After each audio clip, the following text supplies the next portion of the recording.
Welcome to the Fit Strong Women Over 50 podcast, episode number 162.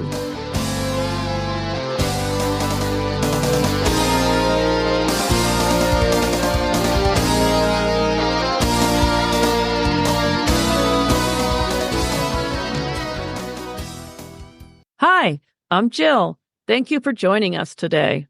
And I'm Chris. Jill and I are your hosts for this podcast and the founders of the Becoming Ellie community. In case you're wondering, we decided to name our community Becoming Ellie because Ellie was the Norse goddess of aging who beat Thor in a wrestling match. Chris and I thought, we want to be like Ellie. We want to be fit, strong, and able to defeat Thor. You can find out more about the Becoming Ellie community and this podcast at our website, becomingellie.com. Ellie is spelled E-L-L-I. Be sure to sign up for our newsletter while you're there. That way you'll know about new episodes and anything else that's new with us. Today we're talking with Jackie Errico. She's an athlete who is also a certified strength and conditioning coach. She has lots of great information to share. Let's go to the podcast. Jackie Errico is a nationally certified strength and conditioning coach, a certified personal trainer, and now the co-owner of Just Lift fitness training studios located in the Chicago area.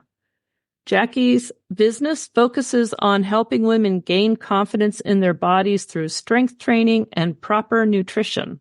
Just Life Fitness wants to educate people on helping them create a fitness and nutrition game plan so that they can achieve the results they deserve. Jackie has played basketball her entire life, including at the college level. That's where her passion for becoming a coach and trainer and someone who loves to help people push to their potential.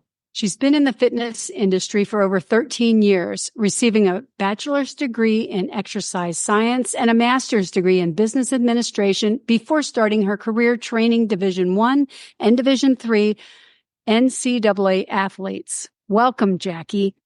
Thank you so much, Jill, and thank you so much, Chris. It's a true honor to be here with both of you, and I am super excited for this. Oh, I'm just delighted. Let's just start with, what life lessons did you learn as an athlete, and how do they shape your approach to fitness, discipline, business, life? All of the above. What life lessons that I learned from being an athlete? So many of them. I always highly encourage, if people have the ability to play sports, be an athlete, and be on a team, it taught me so much. And I think that team aspect right there is really something that I was able to take away from being an athlete, because as soon as you are shot out into the real world, you learn that, even if you own your own business, you're most likely still going to continue to be on a team. So whether you're an employee or an employer, whatever you're doing, it's really hard to do it on your own. And so you often are going to still need teammates. And so just having that team mentality, that giving mentality, being a leader, on whatever team I was on growing up, I typically ended up, being a captain of that team. When I was in college, I was the captain. And so just learning those leadership skills to also lead by example, right? So showing up early to practice, staying late, being the last one to leave the gym, all of those things were really, really important to me. And then I think too, the skill of being able to communicate with people, right? We have to do that on a daily basis. And in order, especially for my job today, to connect with people and actually help people specifically in regards to their health and fitness goals, I have to be able to communicate with them in a positive way so that I can help lead them in the right direction of being successful. So I wouldn't change it for the world. Being an athlete taught me so many amazing and valuable things throughout my life. Well, our podcast is for Fit Strong Women Over 50. And I'm wondering if you can tell me why it's so important for women to do strength training. Yes, I love this. Strength training is truly the foundation, I believe, in regards to anybody's health and fitness journey. And just to fill you in and your audience a little bit, I'm 35 years old, but the majority of clients that I work with are really in that 50 years old of being a female. And so, right, hormones are coming into play. Unfortunately, as we get older, our bone density decreases, our muscle mass decreases. And these are all things that we want to avoid happening. And so to help change these numbers, joint training is really, really going to help with these things. And I always say too, it's also going to help us be functional, right? That squat motion, that deadlift motion, we're going to be doing it for the rest of our lives, right? Because we're always going to have to squat to get onto the toilet and off the toilet. And whether we're picking something up from the ground using that deadlift motion. And so I've just found that in regards to being a functional and active human, strength training is so important. And then, like I mentioned a little bit earlier, is right then hormones start to play a role. Our cortisol levels start to play a role in things, our adrenals.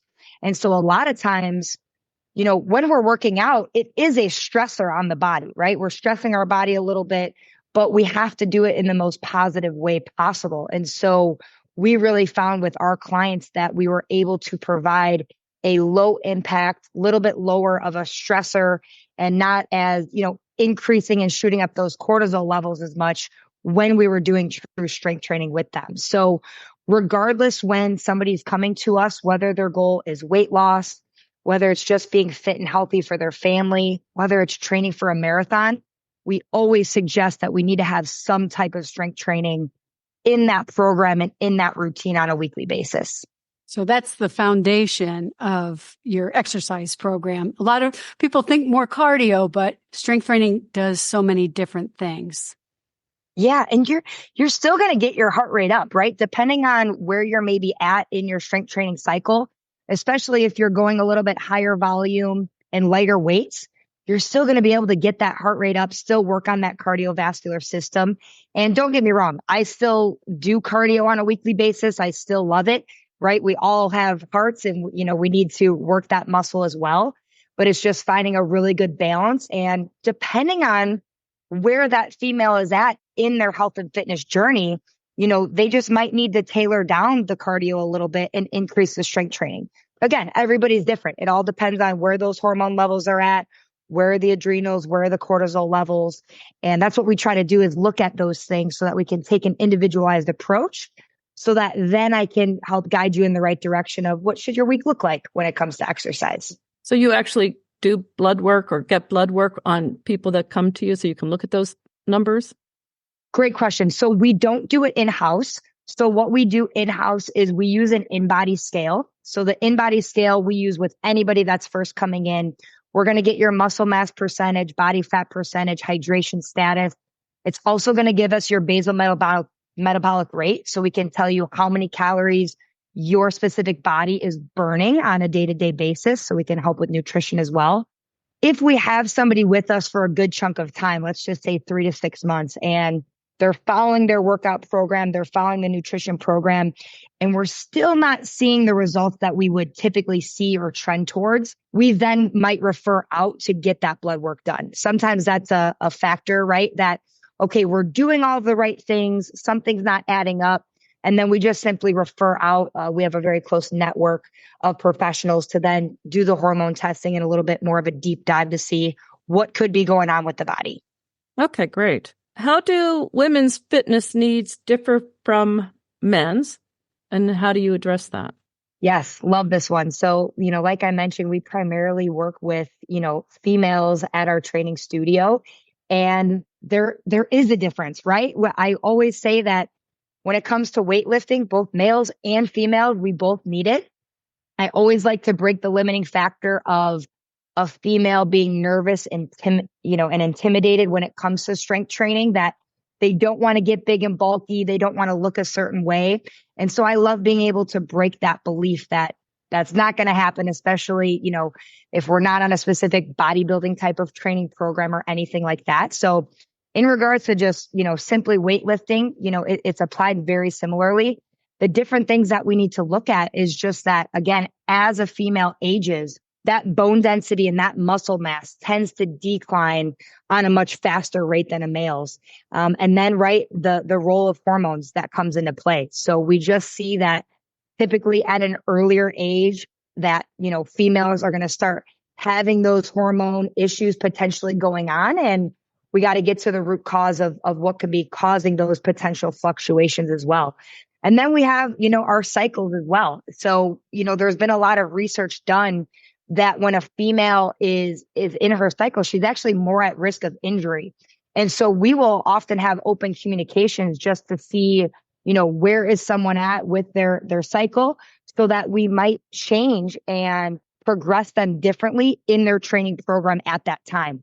We might not be max lifting, if somebody's in the middle of their cycle. And so these are things that we look at just so that we can keep our clients, healthy and strong and, injury free as well. So, right. Unfortunately, we just have a lot of other things that are working against us as females, but the more educated that we can be and have that community around us to help us navigate those things, the easier it makes it. What are some of the common misconceptions about working out and lifting weights that you encounter? Yes, I know I touched on it a little bit, but I love this one because there are so many. And to be honest, one of my favorite clients to work with is going to be a female that comes into us, and she's nervous. She's intimidated to pick up that barbell or pick up that dumbbell, maybe because one, she's afraid of getting injured and not knowing what to do with it. And then number two, afraid of what that type of equipment is going to make her body look like, right? A lot of times when women come in, they want to look lean, they want to look toned, and they don't want to look big and bulky, like a bodybuilder perhaps. And so I love being able to break this belief down and just start to show them and explain that lifting weights is only going to help us move closer to your goals. And so just educating them on that journey that we can teach you how to lift weights safely and properly so that you're not at risk of injury. We can do it the right way. And then, to second that, right, is we're not going to get big and bulky, right? If the goal is to get lean, get toned, be a more functional person, strength training is going to get you there. And we're going to follow the proper nutrition alongside to help make that happen. So do you have sort of a routine, or what do you recommend for someone over 50 who is just getting started, beginning to lift, and maybe is feeling intimidated by the weight room? Do you have a suggestion for how they can get started? Yes. So, a beginner that's looking to get started, 50 and older, what we do with all of our clients is we start with an initial assessment and evaluation. So before we work you out or even talk about what our recommendations are, we have you come into our training facility, or we do a full, 1 hour phone call or Zoom consultation. And this is really to get to know you, get to know your body, what you're currently doing, your health history of what you've done in the past. And so if we have somebody that really hasn't done any sort of strength training previously, right, we just want to touch on that. What type of training have they done, right? Have they done cardio? Have we maybe just run marathons? We really want to get to the bottom of, where is this person? I love how you say just run. Yeah, that caught my attention too. Sorry, I had to interrupt you there. No, I love it. I love it. It's amazing. But I'm saying they haven't crossed the line of then incorporating strength training as well. And again, just where is our foundation? Where is our knowledge base with those things? And so, right, then we put them through a movement screen. So we've worked with physical therapists to create this movement screen. We do about 10 to 15 different movements to learn where is your body at, how's our flexibility, our mobility, our range of motion, and what muscles are able to fire, what muscles are not able to fire. And once we have all of that data and information from that first session, that's when we then make the recommendation of, okay, what do next steps look like? Personally, right, if we really don't have much training experience, we might just start with 2 days a week for strength training. I want to see how the body feels. I want to see how it's going to progress, how's our soreness and things like that. And then if we start to feel good, then we can add on a third day.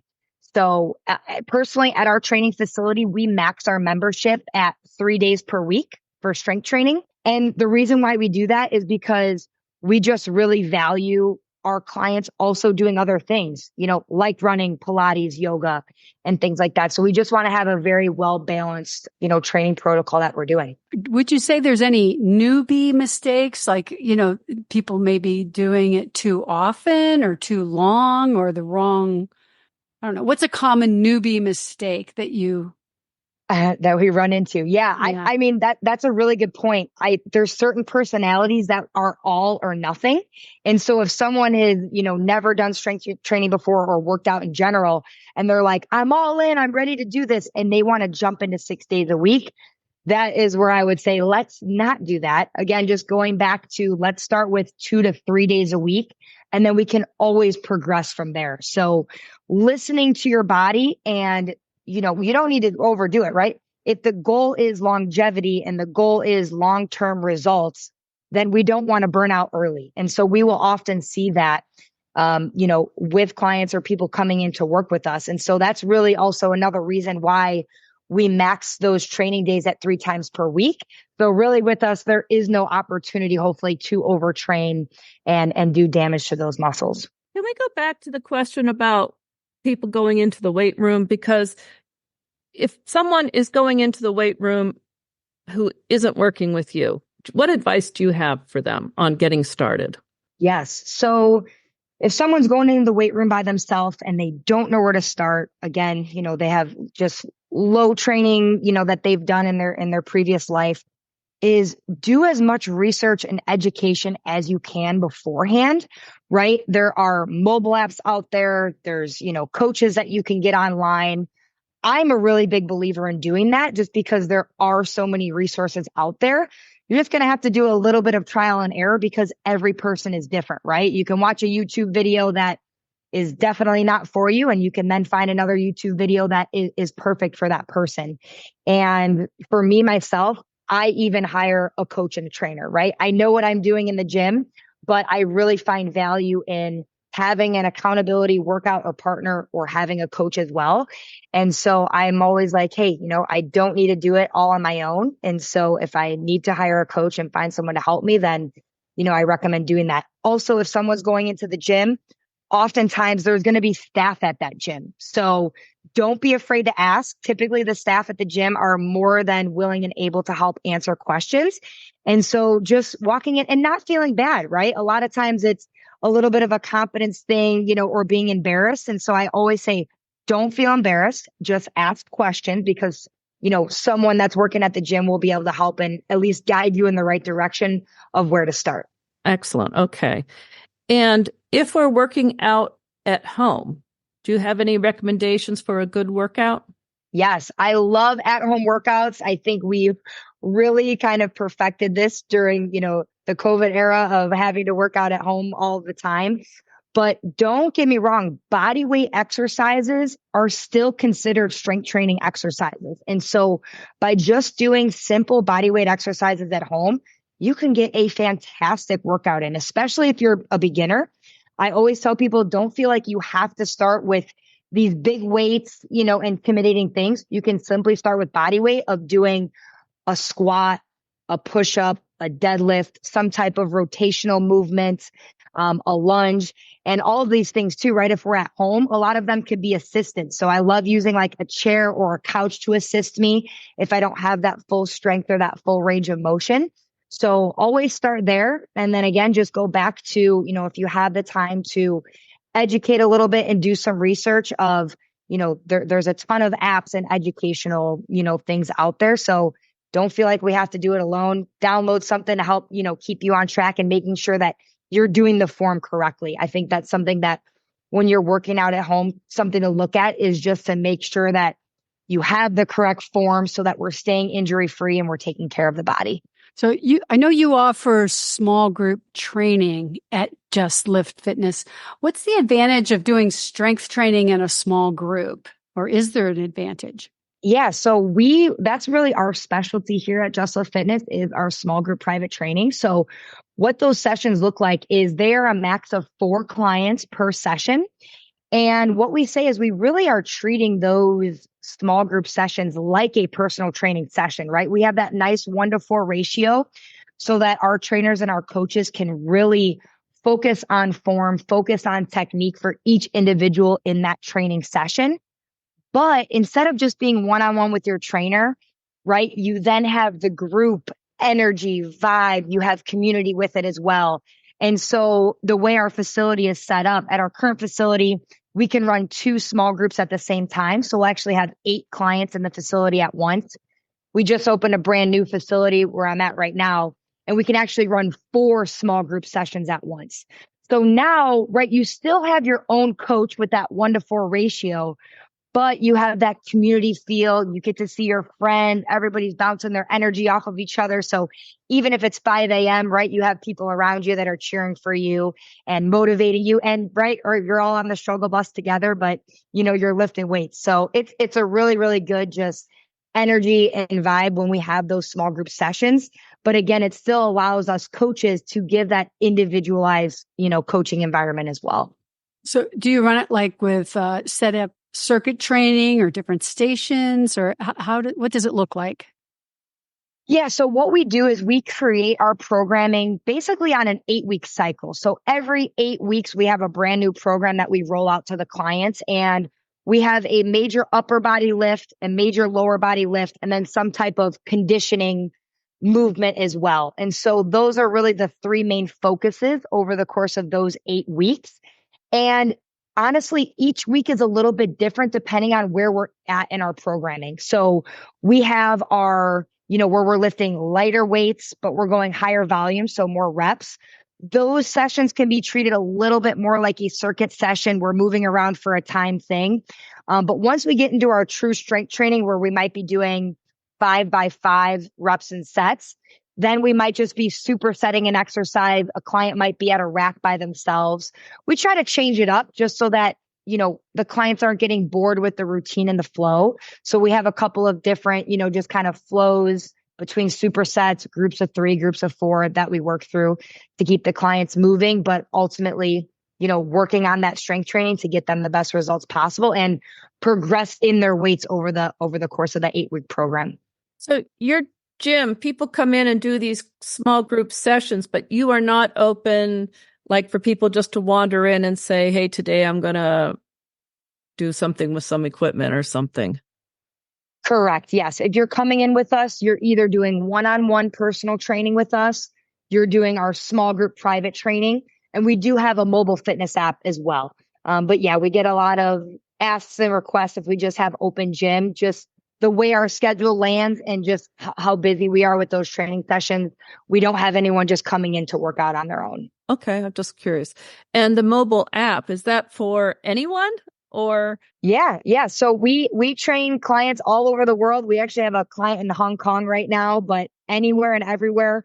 A lot of our clients that are, in the Chicagoland area, they will use it as a tool where they come in-house and then they do a hybrid program. So again, like I said, they only come in to train with us a max of 3 times a week.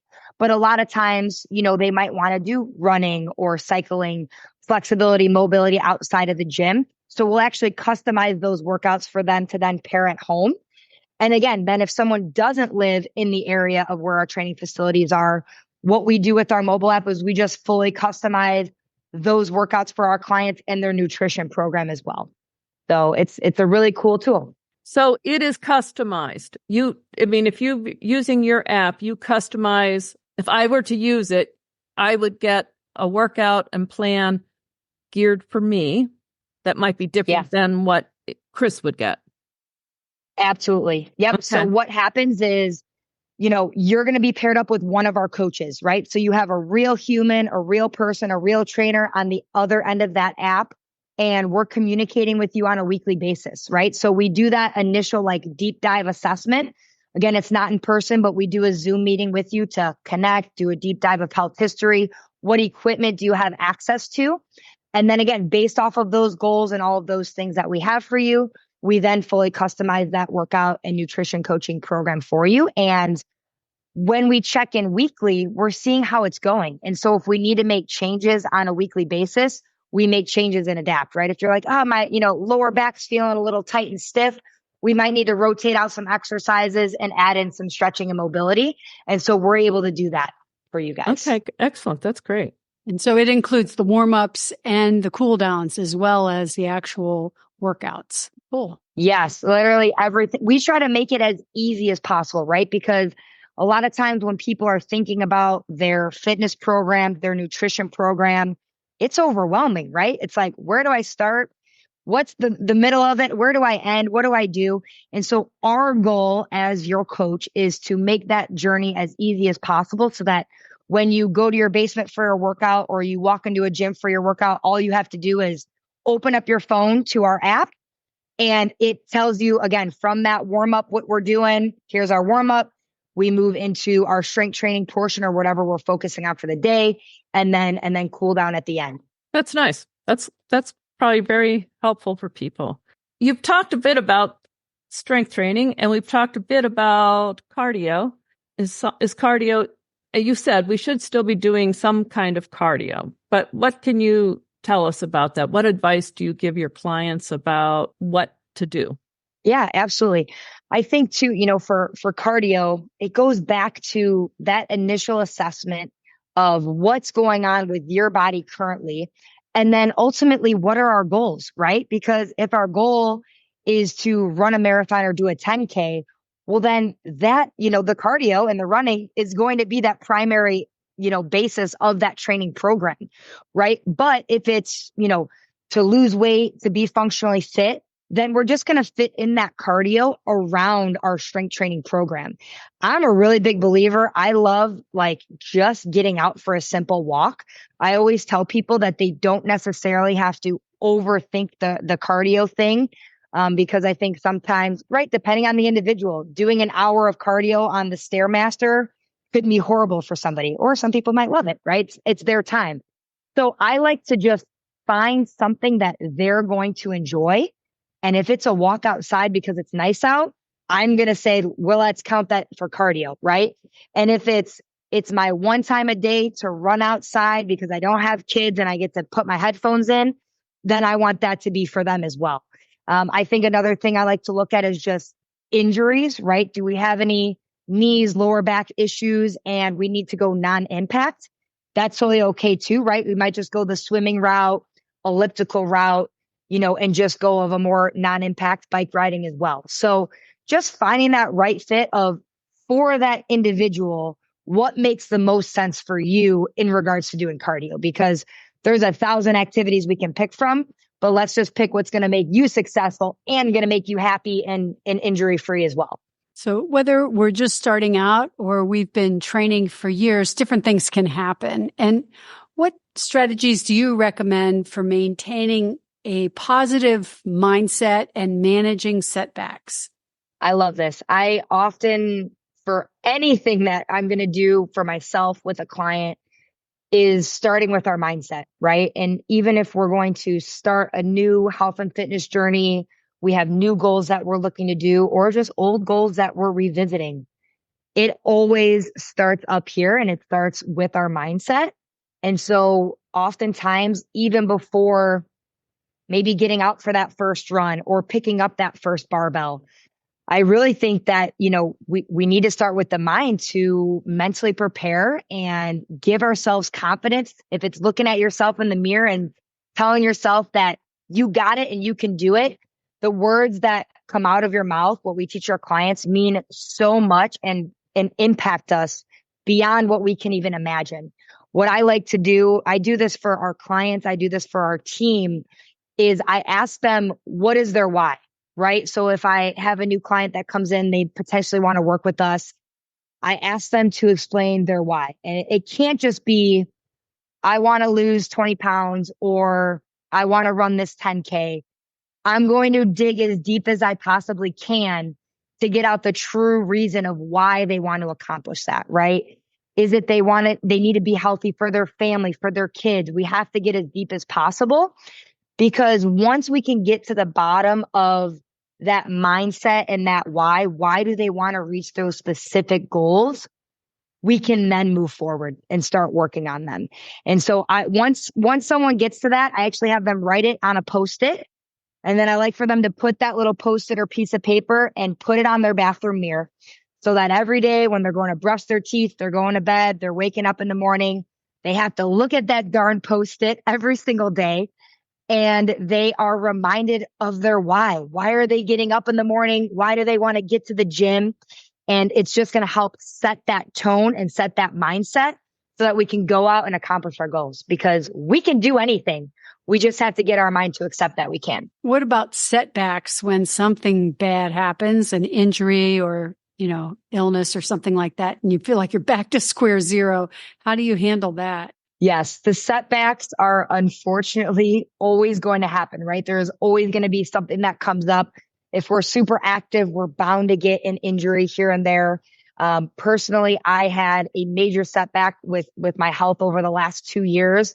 I had hormone issues. I was gaining weight. And so again, I really went back to, I had to start with my mindset. I had to sit myself down. I had to tell myself that you are going to get healthy. You are going to get out of this. And honestly, it was a lot of just positive self-talk to get me out of the rut and honest, negativity that I was sitting in at the time. And so that's why, again, I like to tell people to have that positive self-talk. It's totally normal, right? Give yourself a big hug, give yourself a high five, give yourself a pat on the back. It sounds cheesy and corny, but I promise you it's actually going to feel good. And then I like to use my network and my resources. And so, I found a therapist. I did NET, which was a type of therapy as well, because I knew that I had to mentally overcome in order for my body to heal. That even goes for physical injuries as well. You have to have that mindset because it's actually going to help your body physically recover as well. It is hard to come back from injury, physical injury or whatever, but even just, you get hurt. Yeah. It's sometimes that's a challenge. Yep. I feel like the physical affects the mental and the mental affects the physical. It's, it's either a vicious cycle or one can lift up the other. I don't know. Getting back to the why. Yeah. How does knowing your why, how does that impact people? I mean, how do we, I don't want to say use it, but what effect does knowing your why have? Yeah, I think again, when you say your goal out loud, right? I want it to have a deeper meaning. And so if we have a true understanding of why we want to get to that goal, again, whether it's, losing 10 or 20 pounds or running the 10K, it can be anything in the world. But unless you know the root cause of why you want to get there, that I truly don't believe then someone's going to reach those goals, especially if they start to have those setbacks, because it's what drives us. It's what motivates us, right? My why, it's so strong that I know that I'm not going to fail. I am 100% positive that I am going to get to my goal. And we wake up tired, right? I wake up tired sometimes. I don't want to get my butt to the gym. I'm a trainer. I own a fitness business, but I still have those struggles of, struggling with getting a workout in, or I want to eat that piece of cake or whatever it might be. But when I have that strong motivational factor of my why, then there's no question. I'm freaking getting up for this workout. I'm going to do it. I'm going to put a smile on my face and I'm going to feel much better when I'm done with it. So I encourage people to get to those dirty, dirty details of what is that true motivational factor that's going to get you to reach those goals. So if someone says, I want to lose 10 pounds, you want to get to what does that actually signify to you? Yeah, okay. Exactly. What is it about the 10 pounds? We're going to gain confidence. We're going to feel better in our skin. We're going to fit into that outfit that I fit into 5 years ago. And if I can do that, that's going to put a smile on my face and bring me joy. And so it's a cycle, right? But we just have to keep digging down to see, okay, why do I really, really want this? So in your introduction, we mentioned fueling our bodies with the right food. And can you elaborate on that? Yes, I am a big believer in fueling our bodies with the right food, but also keeping it simple, right? I know we kind of touched on it earlier of, a lot of times our fitness and our nutrition program and outlook, it can be very, very overwhelming. And there's so many options of things to do out there. There's so many diets to do. There's so many training programs. And how can we keep it as simple as possible, right? And so when I look at nutrition for myself and for my clients, I like to give them the education and the resources of we have the endless amounts of recipe books, meal plans, and things like that, but they all have the same general basis, which is, removing the processed foods, removing the sugar, and just incorporating whole natural food. And when we're starting to work with somebody in regards to nutrition, I know I mentioned we use the InBody scale, which gives us our BMR. And simple term, BMR is just how many calories are you burning on a day-to-day basis. So Jill, you'll have a different number. Chris, you'll have a different number. But this is going to help us determine, okay, this is how many calories we burn in a day. So this is how many calories we should be eating in a day. And then to take it a step further, the first macronutrient that we like to look at is going to be protein. The reason why I choose that is because to me, it's the least overwhelming.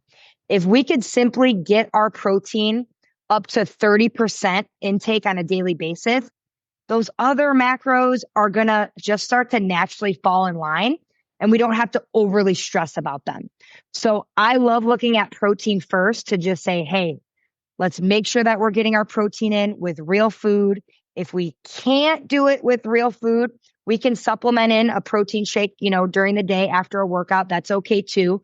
But let's try our best to use real natural food to hit that 30% protein goal. And then let's just see where the rest of our proteins or where our carbs and our fats land. When someone comes to, do you have any dietary tips that you give people? I don't know. Is there? Yeah. What recommendations do you give people? Yes. Yeah. What do we do? So again, starting with that basal metabolic rate. And again, depending on your goals, if your goal is weight loss, then we might put you in a slight caloric deficit based on that BMR. So that this way, then we can calculate the accurate number of calories that you should be intaking, on a daily basis.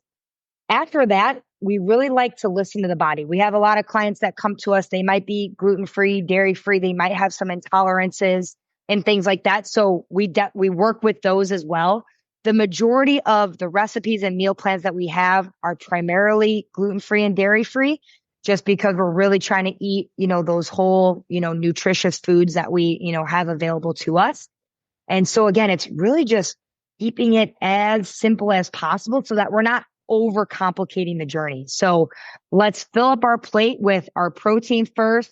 Let's get our vegetables on there and we can fill in the rest. Again, I don't like to tell people that they can't eat pizza or they can't have ice cream. We have to be able to live life and also enjoy it. I love pizza. I love ice cream, burgers, all of the above, but I just like it to make sense with my day, right? So if I know that I'm having pizza for dinner, well, then I'm just going to stack my day before that to go in accordance to, plan for, a little bit more heavy carbohydrates for the end of the day, probably a little bit lower on the protein side. And so just again, making sure that we have that nice, good balance. Moderation. My next question, you touched on quite a bit, but maybe there's something specific because I was going to ask, what about protein? You've already talked a bunch about it, but do you have any specific it's my favorite. tips? Tips about how women over 50 can get enough protein? Because sometimes it's really challenging. It's super challenging. Yeah. Honestly, when we have our clients come in and somebody is struggling with nutrition, we tend to ask them to track their food for a week just so that we have real data on what is going on with you and what are you eating. No joke, over 90% of the time, our females that we see are actually under eating. And then, which also means they're drastically under eating in regards to that protein category. So that's the first thing that we like to make known to them is, hey, we need to be around this 30% range for protein.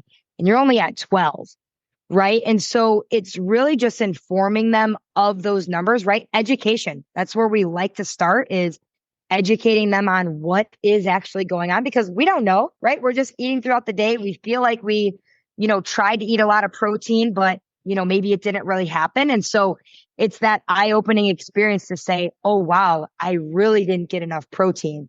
And then when we're going to take action on it, really, it's just the recommendation that, hey, if we're going to go into a meal, let's just eat our protein first. I'm okay with you eating the rest of what you want to eat on your plate, but let's just get the protein on there first. Let's consume that. That's often going to fill us up a lot as well. And then we can add in our other macronutrients after that. And we need it, right? We need to fuel our muscles. A question about that. So if a lot of your recipes are dairy free, dairy is such an easy way to get protein. How do you compensate for that? Yeah, we just have a lot of, whether it's turkey, burgers, we do a lot of, chicken lettuce wraps. So yeah. And people who, I will say this, if you do not have an intolerance to milk, cheese, dairy, please consume it. We just found with a lot of our clientele that, that dairy was an inflammatory for them. And a lot of people do have an intolerance to it. But again, there's a good chunk of the world that don't. So I'm totally okay with you eating it. I do eat dairy, but just in moderation, depending on what type of dairy that I'm eating. But we usually just try to go to the lean meats and the lean proteins first. And then again, if you're totally okay with consuming dairy, your gut accepts it, then add it in there. Okay. It's just dairy has a lot of protein in it, but yes, it's kind of disappointing when you remove it from your repertoire there. Yeah, it's another way to make it a lot harder to get the protein, right? Don't remove it if you don't need to, right? If your gut tells you that it's okay and you have no issues, then you're good to go. Eat that yogurt and cottage cheese. Yes. Okay. We've already sort of talked about this, but I wanted to ask about your business. So you work with your clients online. We talked about that you do the personal attention. Is there anything that you want to tell us about your business that we haven't already discussed? Yeah, thank you. Yeah, really our main goal at Just Lift Fitness is to really treat people as individuals, right? I've been in the fitness industry for over 15 years now, and I've done a little bit of everything in the industry as well as my business partner. And we just truly found that we were able to get our clients the best results when we took an individualized approach with them, because every human, every body is different. Their goals are different. Their needs are different. We have different injuries. We have different things going on with our hormones. And so we really like to take that tailored approach of doing what is best for you and your body. And when we can take that one-on-one approach, we're then able to make changes along the way. And so that's really what we found to be the most successful for our clients. Also with that approach is we're able to connect with our clients on a deeper level, right? Because it's not this big group setting or just a generic workout program that you're just doing for the day. If I'm your coach and I'm specifically making a workout program for you, we're talking throughout the week, right? We're connecting, we're talking on a weekly basis, and we're going to get to know each other. And the more that I found that I could get to know my client, the more I was able to help them, right? Because they're going to start to open up to me more about, all right, why is this really their goal? Why are they struggling with nutrition? Why are they struggling with motivation? The more intimate of a relationship I can have with you, the more I'm just going to be able to help you reach those health and fitness goals. So we never like to see someone working their butt off in the gym and with nutrition, and they're not satisfied with the results. So let's help you get there. So that's what we really pride ourselves on. And again, we have our in-house training in Chicago, but then we also have our mobile fitness app where we can train anybody all over the world. So it's an amazing resource and tool. I have one more question, and that has nothing to do with anything we've talked about. I just want to know, are you kind of excited that the WNBA is suddenly getting lots of attention? Yes, I am so thrilled about it. I know that there are people out there that, are bashing and are hard on some of the players, but I am so happy for these female athletes. I think it's amazing to see. I want everybody to continue to cheer each other on, lift each other up, because it's an amazing just movement and support thing that is going on right now. So I am personally thrilled about it. These girls deserve it, and it's really fun to watch. Good. I figured that with your career in basketball, you had to be excited by it. Right. That's great. Yeah. That's so great. So if our listeners wanted to follow you online, where can they look and find you, connect with you, and that type of thing? I am on almost every social media platform: Facebook, Instagram, TikTok, LinkedIn. Jackie, Jackie _Errico, ERRICO. So yeah, follow me, and I would love to connect. I'm always happy to connect with individuals. I'm always happy to answer as well. Great. Well, we'll make sure that we put that into our show notes. Awesome. Thank you both so much. Thank you so much for talking with us today. It's really been a pleasure and very inspirational. Thank you. I love it. Thank you both so much, Jill, Chris. It has been an honor. Yeah, thanks again. All right. Bye-bye. Bye.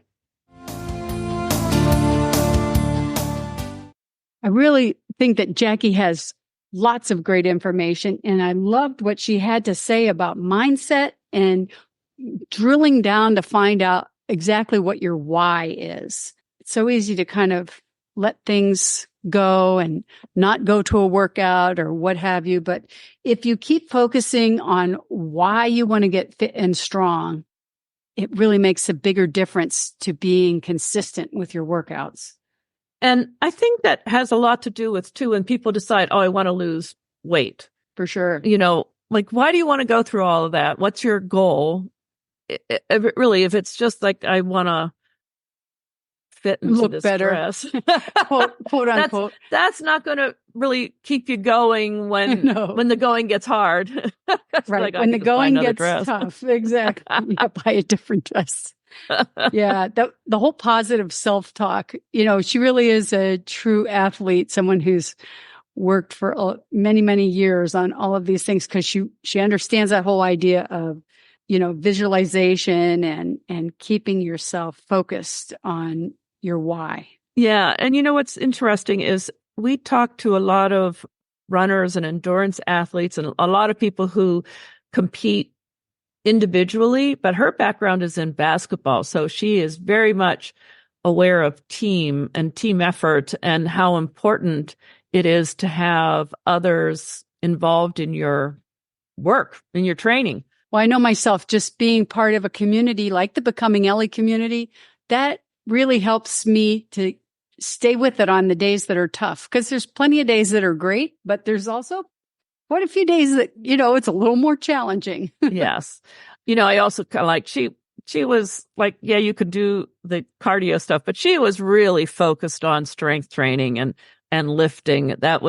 She was definitely, that's her focus. Yeah. And, she talked all about, as you age, the bone density declines, muscle mass declines, and, you have a choice of being frail, or working to do strength training, even, the body weight exercises that she talked about, the squat, push-ups, deadlift, and she had a couple other ones too, that it just makes so much sense. Yes. I don't think you can do a deadlift as a body weight, but I like doing them anyway. Yeah, you're right. You have to lift something, but it could be something in your house. It doesn't have to be a barbell. Right. It could be your dog. My dog's too big. Penny, I'm going to deadlift you. Hop in this bag here. No, I don't think I'd get too far with that. She also talked about form, and I think my form would go, be shot if I tried to. Form, that was a really good point. And so if you are just getting started, there was some, she sort of said, maybe find a trainer, or at least do the research on how you're supposed to do things. And there are lots of resources online. Well, yeah. And I think I'm doing something right, but when I'm doing it in front of someone, they're more likely to make those tiny adjustments that actually, cause you to feel better and build strength faster. Yeah. Like, don't let your knees collapse in like that. Mm-hmm. My knees are always collapsing in. Yep.